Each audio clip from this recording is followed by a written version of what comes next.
We're told the world we live in today is 4.6 billion years old, or 6,000 depending on your beliefs. Within this time, it's said to have been home to more than 116 billion people on its 57 million square miles of land. But now only home to an estimated 8.6 billion humans that the likes of me and you make up the numbers for. Within these billions of people, an estimated 7,000 different kinds of religions are said to have been created, from all walks of life with different views and generational knowledge on how they think we should live. But despite all the things we don't have in common, there is one thing we do all have in common.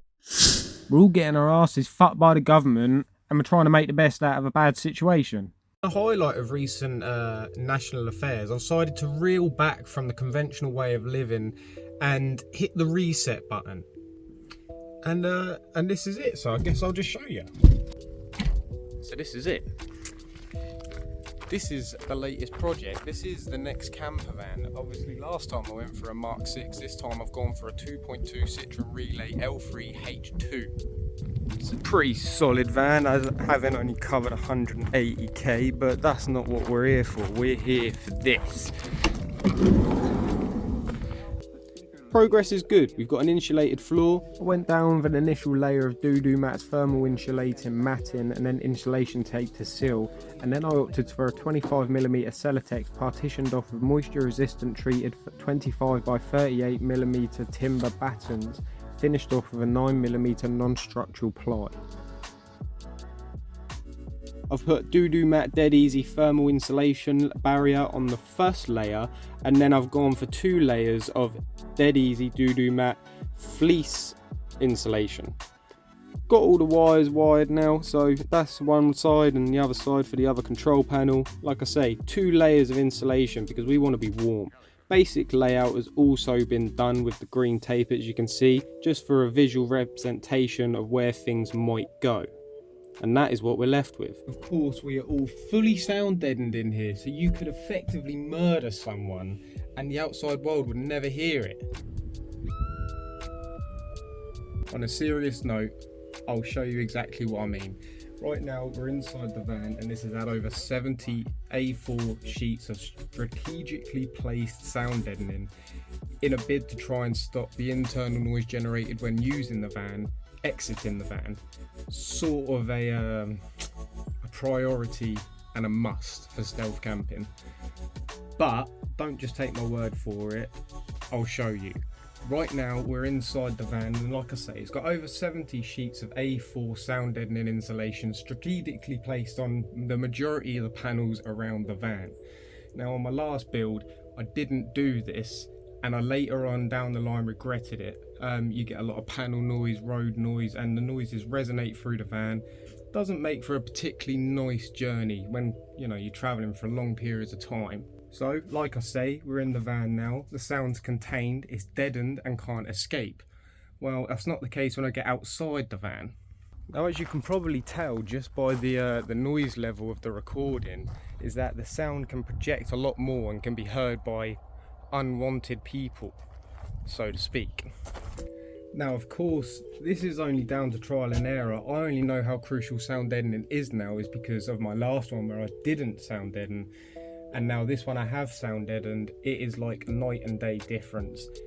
Driving along the road, the van is so much more quiet. I don't hear the panel slaps, the van rattles, even the smallest of things like water splashing up into the rear mud guards.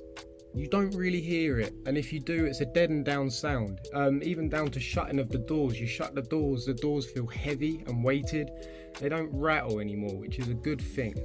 Like I say, a lot of these points I'm saying is because of past fuck-ups, so I did go in with a basic plan. Now, there's plenty of apps out there that you can use, which you can create your van. I'm pretty old school, I like paper. It's always good to go in with a basic idea of what you plan to do inside your van. This way it helps for a better flow of when you're creating the van. When you start actually working on the van, you've got an idea of where your wiring's going to go, the basic gist of how your van's going to flow. Trust me, doing little things like this will make the build easier because you go in with a basic inside knowledge of what you're going to do, the problems you might face, and you're already kind of there in regards to no unsurprised circumstances. The reason I say it's so crucial to go in with a plan is because you are going to have to wire your electrics in. If you haven't got a plan on how you'd like the van to roughly be set out, wiring is going to be a little bit of a problem. You see, you sort of need to have a visual idea of what your van's going to turn out like, and paper, so you can wire your wires and make your life so much easier, because this isn't a stage you want to do after you've boarded the van up. Ask me how I know. But as well as going in with a good idea of what you'd like the van to look like, it is also really good to go in with an open mind. When you start building in such a confined space, you find that practicality takes over. And you soon find out that the ideas you once had which thought might have been practical aren't. So all the ideas that you had on paper might not actually be practical when put into play. So you really have got to keep an open mind when building a camper van, that the once idea you had would have been a good idea might not be a good idea now. Another thing I would say is you can never do enough homework. And what I mean by that is research into the materials you're going to be using, the company you're going to be buying them through, the life expectancy of the product, how efficient the product is going to be, and the biggest thing, which I think people overlook when undertaking a camper van build, is the cost. It is all too common to see camper van projects listed on Marketplace due to not enough time or inadequate funds. These are just a couple of points that I've found through my experience of building camper vans. And this is a little bit of a rush video because I've only decided to start vlogging this halfway through what I've already done. I promise that the next videos will be a bit more informative and be able to show you exactly how I've achieved what I've achieved so far. Also, the content will potentially change along the line. I hope to actually get out in the van, start using it and making content surrounding the use of a camper van, as well as some other little bits and bobs which I've got an idea for along the way. In the next video, I'm going to be cutting the side window and installing some CCTV. Yeah. But until then, this is a welcome to Control Alt Van, and until next time.